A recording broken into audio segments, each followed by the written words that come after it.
Good evening. Welcome to the Center for Jewish History, the preeminent library, archive, and educational institution dedicated to exploring Jewish life and letters.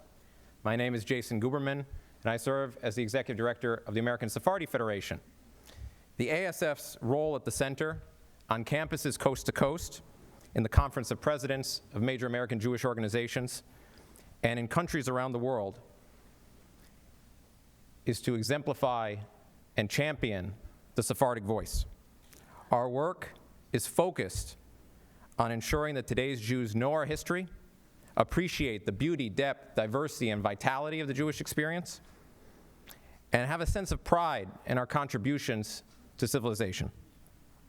As a founding partner of the Combat Antisemitism Movement and co-creator with CAM and the Jazz Leadership Project of the Omni-American Future Project, we are proud to bring you this special commemoration on International Holocaust Remembrance Day. We are especially grateful for the support of CAM in transforming the Omni-American future ideal imagined by JLP's Greg Thomas and ASF's own Ofakim-based Director of Publications, Aryeh Tepper, into a reality. And not just a reality that fills the Center for Jewish History. Thank you for coming tonight.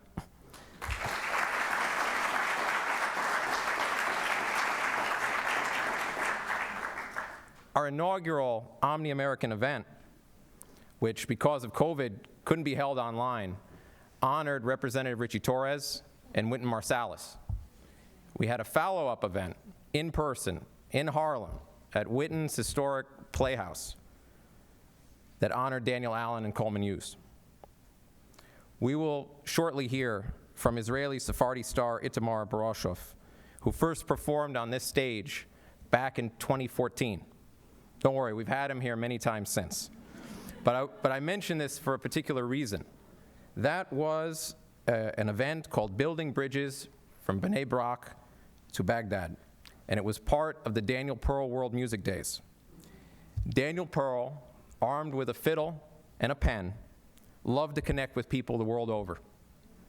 He formed relationships and built a coalition of the decent until, tragically, he was beheaded by Al-Qaeda. What people don't realize is that for his mother, this was not the first experience with Islamist anti-Semitism. She was a survivor of the Farhud, a Baghdadi Jew. If you don't know what the Farhud is, that's why you're here. The Farhud was a Nazi-inspired Islamist pogrom in Baghdad on 1st and 2nd June 1941 that closely parallels 7 October in ways that very few people know. Over 1,000 Jews were murdered, girls and women were raped, shops and homes were robbed, and in real time, just as now, the atrocity was minimized, denied, and forgotten. The Farhud is part of the Sephardic Shoah experience, which includes Vichy camps in occupied Morocco and Algeria, the deportation of Benghazi's Jews to Bergen-Belsen, and the near total annihilation of the Ladino-speaking communities of Greece and the Balkans. I hesitated to mention this because before October 7th, we would say Holocaust analogies are as frequent as they are frequently wrong. But Nazism ceases to be an analogy when the anti-Semites practice the atrocities they preach. From the butchery at Be'eri to the Zig-Heiling Houthis launching ballistic missiles against Americans and Israelis today. And it is not a coincidence that Mein Kampf is found on Hamas bases, that the Iranian regime writes death to Israel in Hebrew on one of their missile launches, and that a fictional film glorifying the final solution just won an award in Oman and was nominated for another award in Tunisia. Similarly, the physical attacks on Jewish students at elite universities has a history. Just as German universities enthusiastically embraced Nazism and produced Hitler's well-credentialed, willing executioners, today's hostile environments are the results of acquiescence, as our universities were colonized by divisive ideologies that sowed hate and destruction. Dangerous ideas, if they are ever to be defeated, must be questioned, analyzed, and criticized. But that's not possible on many campuses today. If you try to criticize them, you're dismissed or censored. So thank you for joining us tonight. Thank you for affirming our shared values. Thank you for joining us in a coalition of the decent, together with our friends from the Jazz Leadership Project and the Combat Antisemitism Movement. Thank you.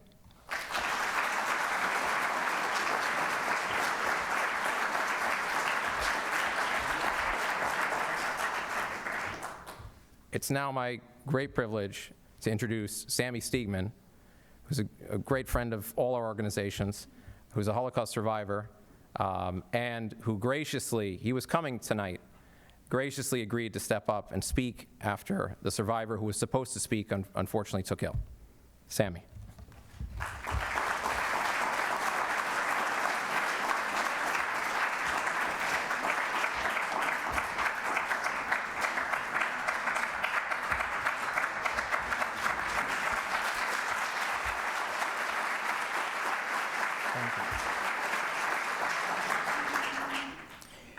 My name is Sammy Steigman.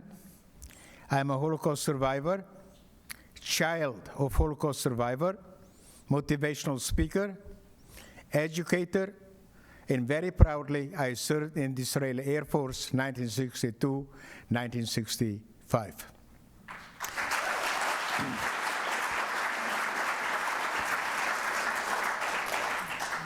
You tonight will have the privilege to listen to beautiful music.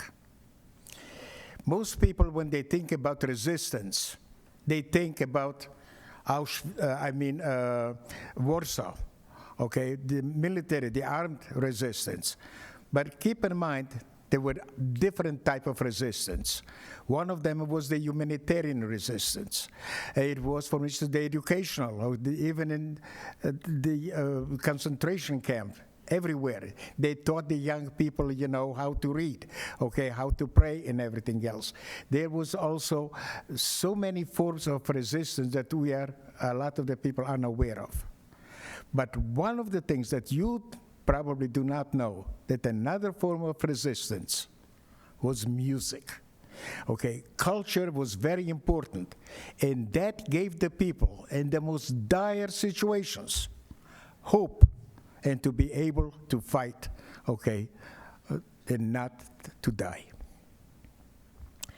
The interesting part of it is that a lot of the people, whether you know it or not, had to live in silence for many, many years. Those were, okay, the people that were hidden by strangers. Okay, so obviously, at the risk of their lives, okay, they did hide, okay, Jews. Unfortunately, there were not enough of them, okay, to save more Jews. But at the same time, they lived in the forest, they lived in the sewer, they did whatever they could, and music was not part of their lives. So the one thing, I can give you a couple of examples that I am aware of. Interestingly enough, they were, okay, not everybody was unable to listen to music. In certain camps, a lot of the people, they had artists, okay, violinists, pianists, and everything else.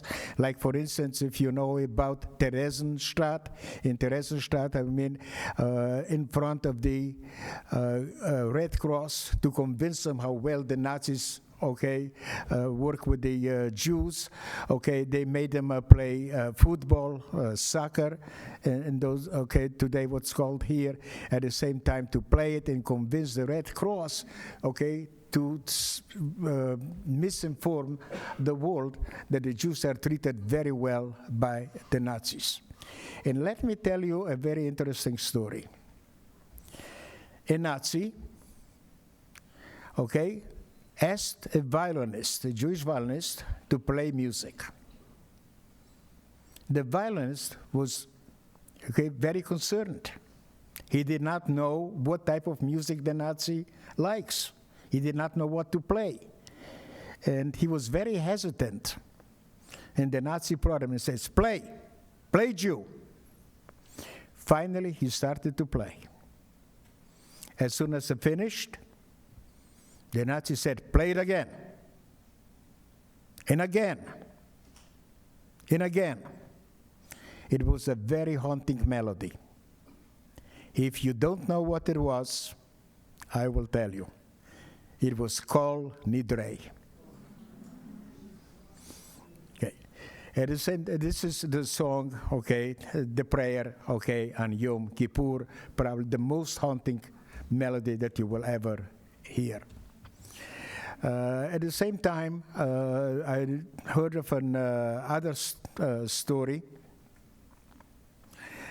that a lot of the Nazis, not knowing that it's a Jewish melody, okay, a dance song. Do you know what song they liked? And we danced at it. Anybody knows? Hava Nagila. So that's why I'm trying to tell you. And I want you today, you will have the privilege, which a lot of people did not have. They had to be silent. And you will have the privilege. So remember, when you listen to the music, please remember the people that had to live in silence for years. Thank you.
Shalom, hello.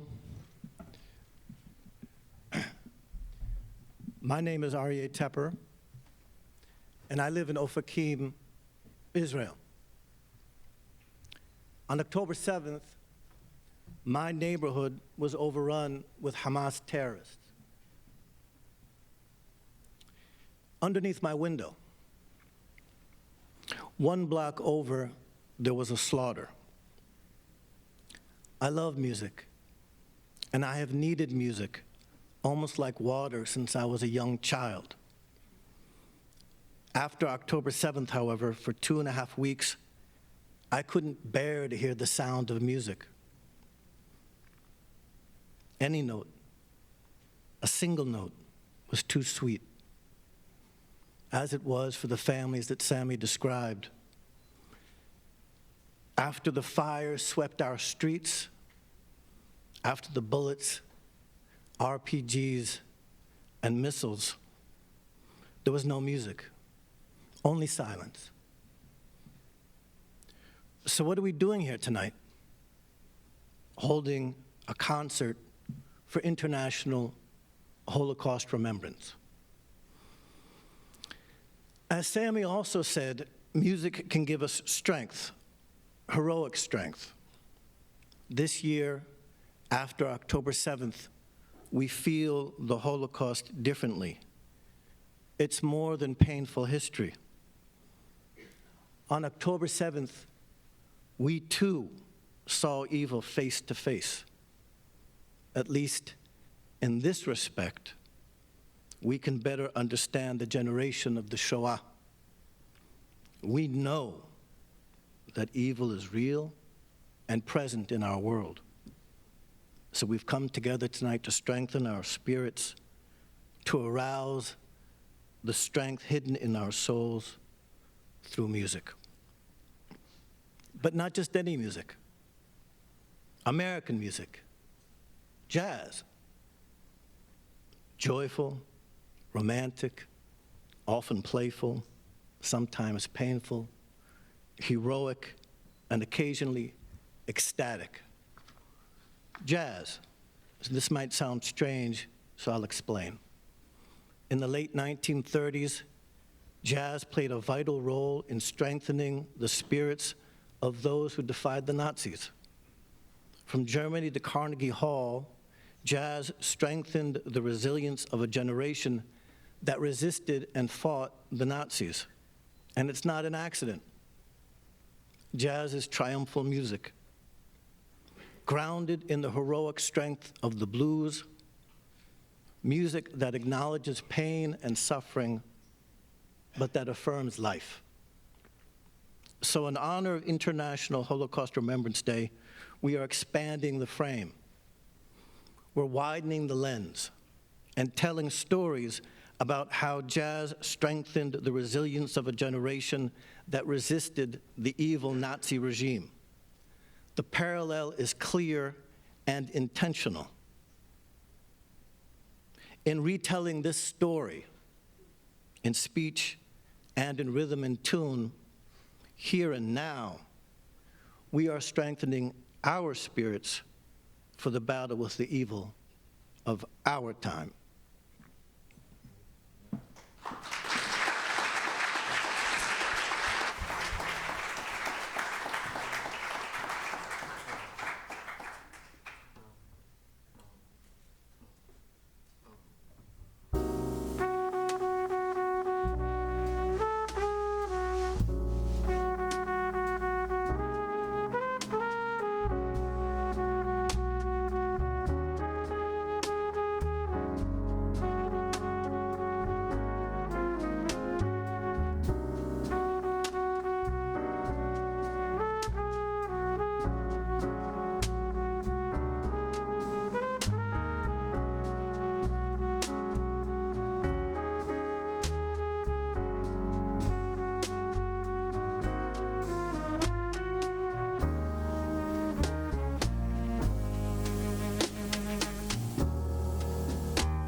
Good evening. I'm Greg Thomas, the co-director of the Omni American Future Project, along with my friend and partner, Aryeh Tepper. We've already heard how important music was and is for Aryeh and for Mr. Sadi. Now we're going to hear about a group of German young people inspired to defy the Nazis through jazz.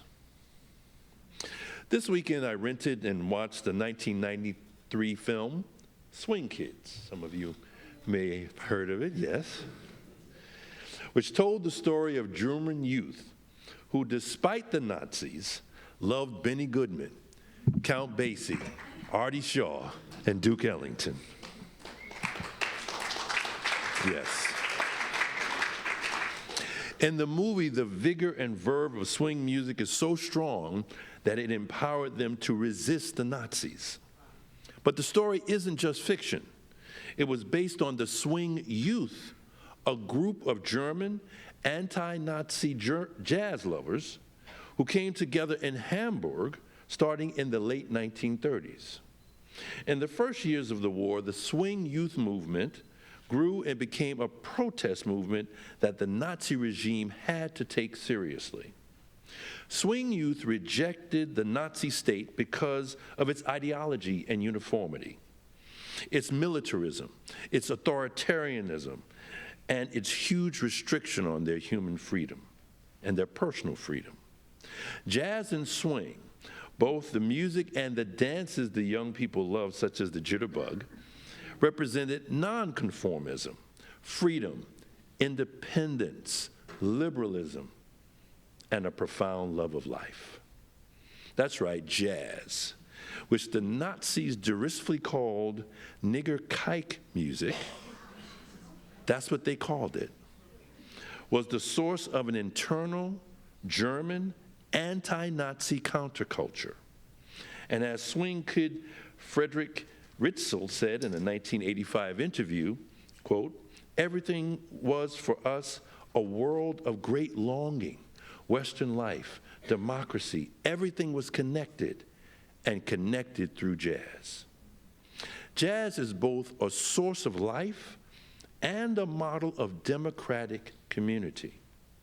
And in 1938 and 1939, jazz was celebrated by the lovers of democracy and excellence, both in the United States and Germany, who agreed that it don't mean a thing if it ain't got that swing. The closing words I saw on the screen for the Swing Kids film was the following, quote, "Hundreds of swing kids were sent to work camps. Thousands more were forced into the army and died in war. The music grew anyway, and a new generation of swing kids survived to see the defeat of the Nazis."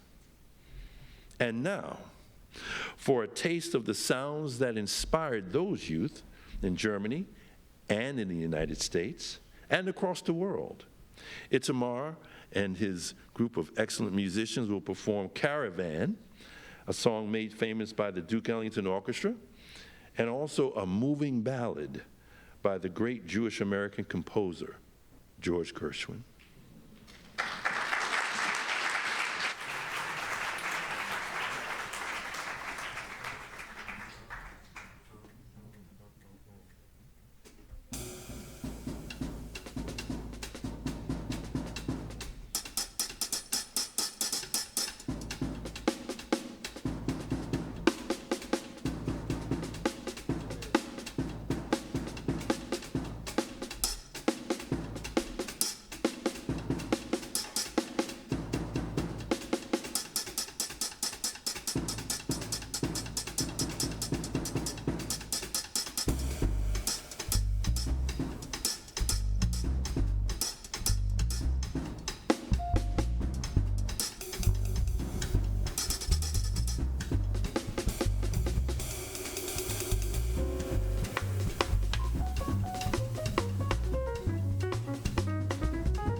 That was beautiful. All right.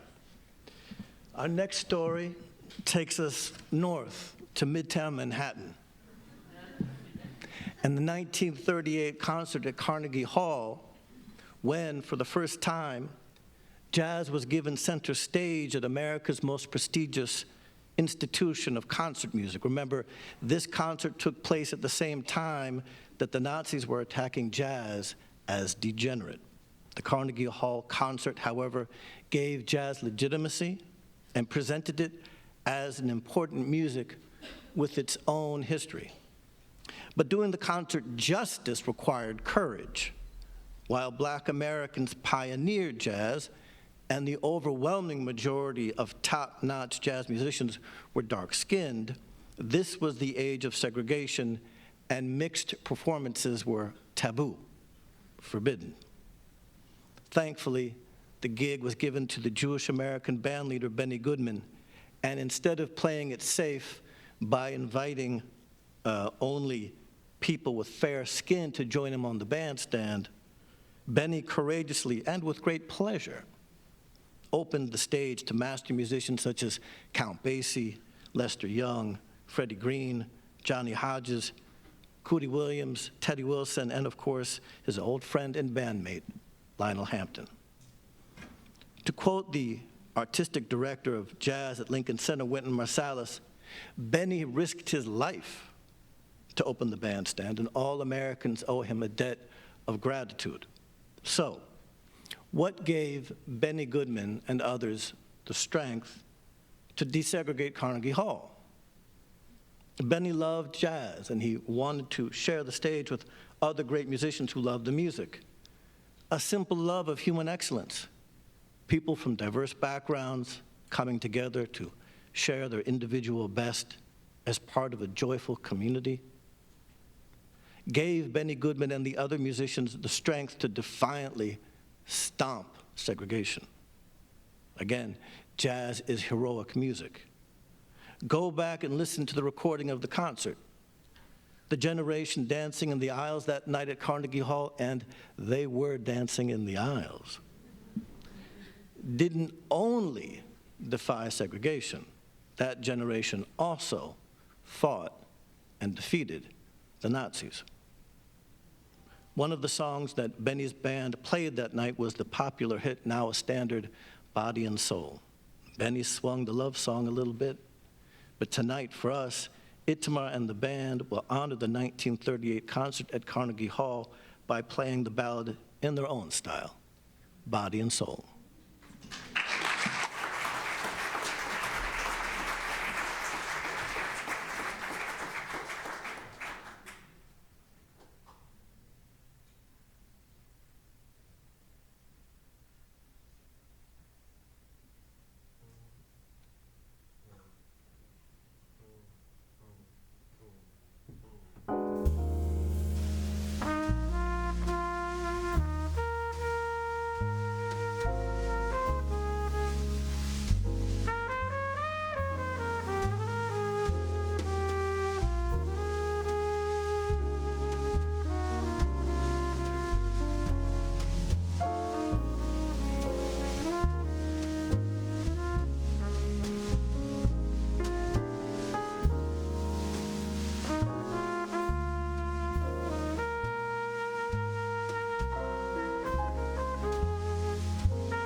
Thank you so much.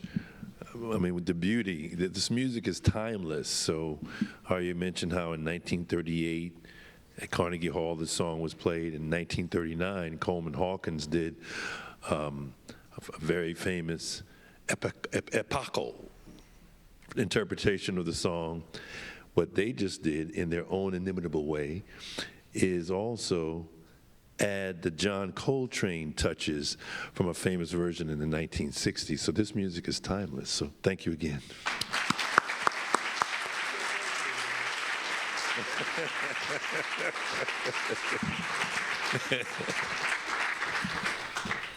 Now, while touring Europe in 1953, Lionel Hampton, who rose to fame as a member of Benny Goodman's small and large ensembles in the 1930s, received an invitation to play in Israel. A deeply curious and religious man, Hampton accepted the invitation, and his lifelong love affair with Israel began. His love affair with its leaders and its people. Hamp's group played more than 40 shows on that first tour of Israel, performing for over 170,000 Israelis. Now, Hamp reveled in the adoration he encountered and the friendships he made along the way. But it was his introduction to Israel's chief rabbi, Dr. Isaac Herzog, that had the most profound impact on his Israel experience. Upon meeting Rabbi Herzog, Hamp was eager to talk Judaism, the Bible, and all things Israel. However, the rabbi was far more interested in talking about the musical style called boogie woogie. Herzog also shared with Hamp the story of King David leading a raucous musical procession into Jerusalem. It reminded Hamp of the second line parades of New Orleans, where jazz greats honed their musical chops. They visited King David's tomb in Jerusalem the very next day. In his autobiography, Hamp wrote, quote, "I walked into the tomb and looked around for a few minutes, and I was thinking about David and his harp, and a chant just came to me." That chant would become the basis of the King David Suite, a beloved piece of music. Hamp's Ode to Israel received rave reviews around the world, and it cemented the powerful bond between the American musician and the Jewish state, so much so that he would return to Israel throughout his life, raising money for charities, touring with his band, and hanging out with his friend, David Ben-Gurion, the first prime minister of Israel. Ben-Gurion University of the Negev now holds and houses the notes and original copies of Hamp's suite. In 2019, in a conference there dedicated to Israeli jazz, I gave a keynote address on Hampton's King David Suite through the invitation of Aryeh, thank you again, sir, and had the pleasure of hearing an arrangement of it by tonight's musical guest, Israeli-born trumpeter and band leader Itamar Borochov, who will now give us the very same honor.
Thank you all so much.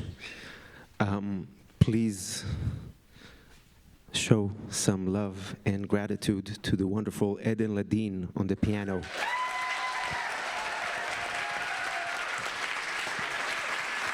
The great Ben Tiberio on the bass.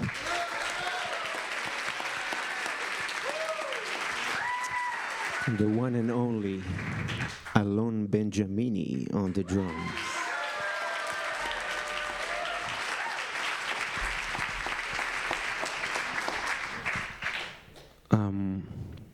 So, before we're going to play the last song for tonight, for you, I wanted to say something also.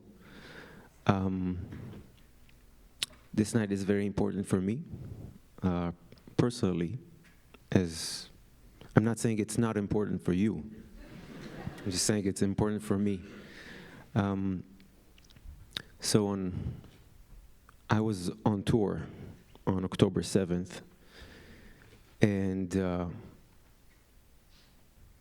I had absolutely no idea how I could play music, how to play concerts. I was texting with Aryeh, because I know he lives in Ofakim. Are you okay? And it took some time to figure it out. Also a lot with the help of talking to good friends and wise people. And what I eventually came to realize is that to play music, which is such a strong life force, as was said, is not an act of escapism. It's an act of defiance. It's a way to heal and to deal and to pray and to rejoice and to say thank you for what we have and to celebrate in the faces and the ones that don't want us to celebrate, don't want us to live.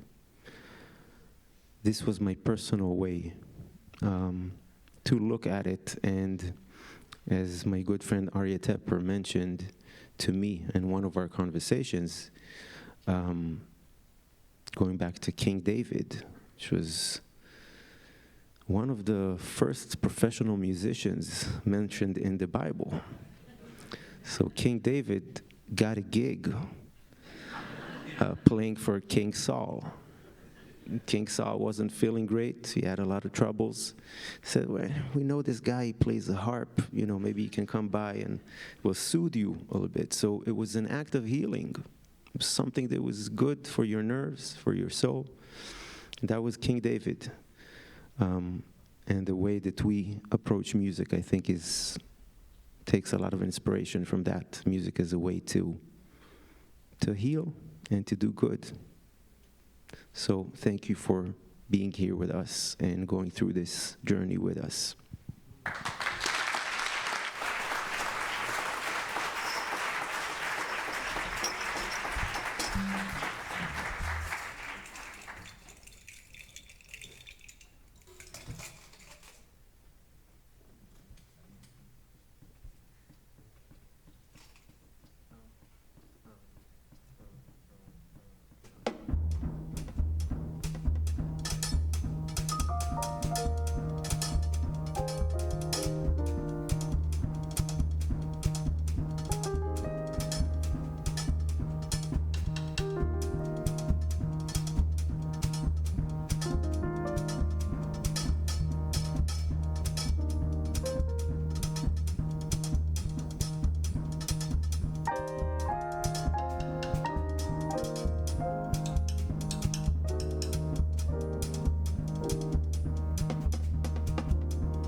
Yeah.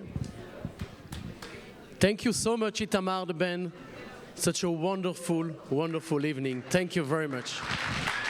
Thank you. Good to see you.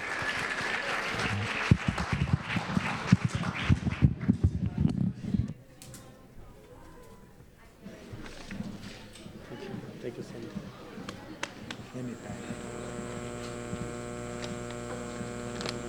Thank you very much. I have prepared a remark, but I don't know if I'm going to read it. I think the music of today, the rhythm, the blues, and the wisdom of what we heard was beautiful. First, thank you to my friends, Aryeh, Greg, Jason. You're wonderful partners, and together try to change the world. And what was today was a taste of what we try to do. So thank you very much. We heard today about jazz as an heroic music, about the power of jazz to heal Itamar, and about the history of jazz. But we haven't spoke about the future, and I would like to say a few words about the future of jazz. I learned from you. I learned from you so much. Yeah. To you. Yeah, sorry. So, dear friend, what we have seen today is the message to the world, the message of harmony. Each one of the musicians today, they can have a different color, they have a different instrument, but only when they come together, they create harmony. And our message to the world is, when things come together, we can create an harmony. Our hope, together with Greg, Aryeh, and Jason, is to bring jazz as the healing power of the world. We want to have jazz in the big halls of international institutions, in schools, university, to share a powerful message that only when things come together, we're healing the world. So thank you for being my mentors in this power, in this journey. Thank you very much, everyone. By the way, this is Sasha. Yeah, thank you, sorry. The head of the Combat Antisemitism. Thank you. Thank you. It was in my speech which I decided not to give, because I think that we have been too long tonight, and I think the power of the music and the stories was enough. Thank you, everyone, for coming today. Thank you for following us, and I look forward to meet you again. Thank you.